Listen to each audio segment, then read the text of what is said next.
Good afternoon, time travelers. This is the Lucena position. And the Lucena position is a beautiful thing if you know what you're looking at. That is being up a pawn in the endgame. Now, when you're up a pawn in the endgame, you should capitalize on such an advantage, but it's not always an easy thing to do. But before we get into the details of the Lucena position, let's talk about the chess match, because it might have turned on move 18 as much as it turned on move 57 or 56, any of the moves comprising of the Lucena position. Anyway, so let's get to move 18, which was in response to a threat on the queen.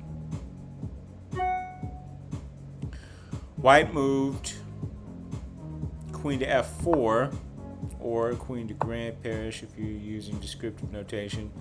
I make all of this up to be poetic. Anyway, instead of moving to f4, the computer advises h3, backing up one square. The differences are subtle, and part of the reason I'm so excited to be lecturing on the Lucena position today is that I have seen it for the first time in live play as a chess player of 1547 after this game.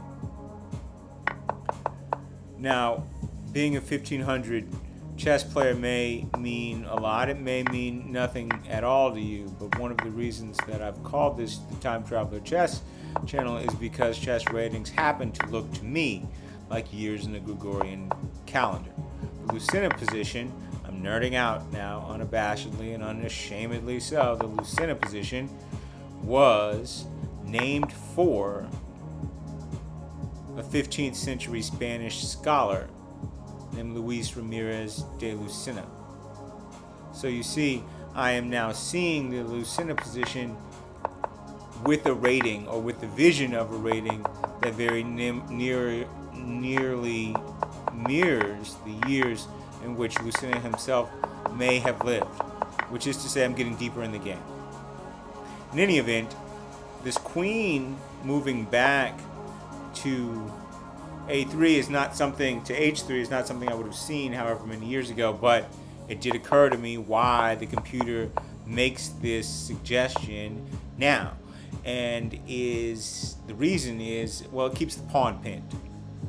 This pawn on e5 has thrown itself in the middle of a check.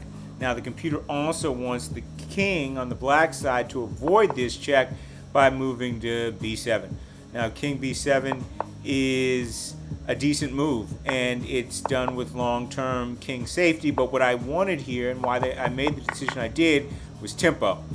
When you're throwing an attack at the queen, well, you can virtually be guaranteed in knowing one of 5, 6, 7, 8 options that your opponent might choose in order to escape such an attack. That is a tempo. 6, 7, 8 may seem like a lot of options, but it's a hell of a lot fewer than 48 or 49. So it's like these are the level of options, these are the depth of calculations that you're thinking about making with every move, and reducing those gives you a head step in the thinking on your opponent, all of which leads to what's called tempo. So I made the decision I did to keep a tempo, or get a tempo on white, with the attack coming at f5 here. Now, the reason why h3 is a better move, objectively speaking, than f4, here's h3, here's f4. The reason why this is a better move as well, it keeps the pawn pinned. Now, once he moves out of the way, yes, the pawn is blockaded now, but you'll see later in the game why that makes a difference. And strategically, you're still playing chess, right? So if somebody's going to throw an attack on your queen, that needs to have consequences if you're going to win the game. And the consequence here is, well, you're stuck. Because this consequence of h3 is you're stuck, because you're not really supposed to self-pin a piece, which this technically is, even though it's also an attack. Okay, so the game maybe turns on this move, but and this is a hard move to see because the subtleties of the self-pin and keeping the pawn self-pinned are just that, subtle. There are other mistakes here, and there's a check thrown, and this queen exchange is something that I don't think I would have done, but it's the computer move, and my opponent found it. So there's now a queen exchange, which comes with a check. And the beauty of this check is that the opposition is forced to relinquish their rights to castling once and for all. And this leads to an empty e-file, which I take advantage of with 2 rooks down. Now, did not manage to come to a complete checkmate with both rooks on 7th heaven, as they say, even though it's the rook, it's the second file if you're playing with traditional algebraic notation, which we can talk about because I love the geographic notation just for the description. But it's a back and forth game, even with my rooks on that second file. And here comes a decisive rook exchange. Those rooks off the table, then that pawn gets captured, and I am going to be up a pawn here in the endgame. Now, I confess this was not conscious, but it worked out well that I waited for this pawn to advance to the F file before I captured it, because this is the key file in the Lucena position, and this is the key file of building a bridge. Now, apparently, it's going to happen a lot, and more mature, more experienced chess players have this like a tool in their pocket, knowing the proper technique for converting a pawn advantage in the endgame. Now, I studied this technique starting a year ago, and then I started studying Lucena's life as well, and never before the day July 11th. I'm recording this on a Monday, so this was 2 days ago. I'm doing the analysis for y'all in the TimeTravlr Chess Club. It wasn't until 2 days ago that I actually saw this position in a live game. So I'm thinking I have a pawn advantage, and I'm focused. I'm in the zone, creative flow, and wired in, but I did not know it at the time, but I would already be capturing on the key square, because the point is you have to build a bridge between your king, your rook, and that final pawn. And you do that. It took me 2 little steps here, because I might have found in a different life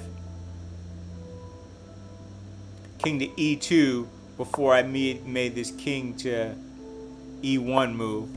But that didn't matter, because you just start again in the Lucena position. The good news is that you're at the advantage. As long as you keep guarding that pawn, well, there's nothing white can really do until you find the technique. So don't give up out there. Chess is a fight to the very end. Finally, I did find another key move, but the key move really in the Lucena position is king to e2. But you have to understand the Lucena position is a principle. You can find yourself up a pawn in the endgame as black, or you can find it as white. So it makes it difficult to memorize the square in Lucena position. This is true with most in-game exercises. You really have to understand the principle. You have to get out of the way of this pawn. You have to get out of this way of this pawn, because the threat of promotion is what makes the game decisive. Until then, white still has a rook and a king, and that's the minimum amount of material that you need in order to create a checkmate. So if there's a rook exchange, obviously that's a stalemate too, if the pawn is off the board. So that pawn promotion is critical, and you can't even threaten it while the king is in the way, so you have to find king to e2 or king to the 7th rank if you're playing this in an inverted Lucena position, or if you're playing it as white. Okay, now obviously the rook is still on the board, so checks can be thrown.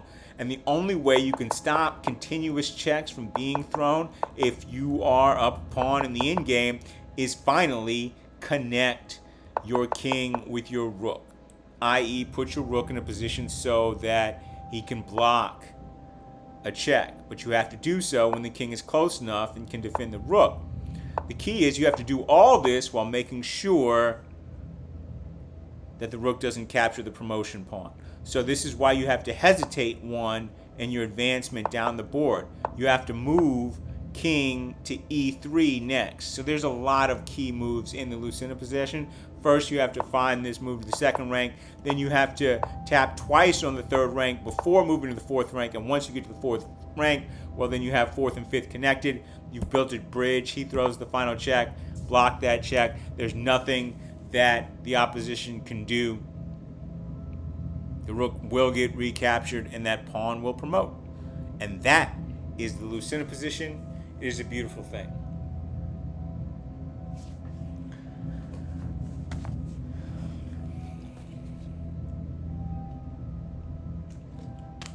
Finally, a bit of poetry on the Lucena position because I was so inspired.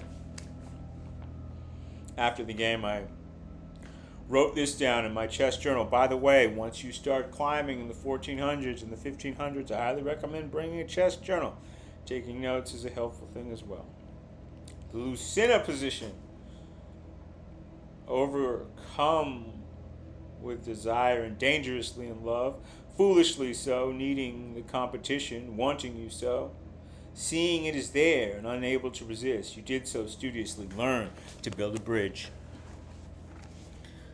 This is Brandon Sparks signing off. Command, Control, Escape.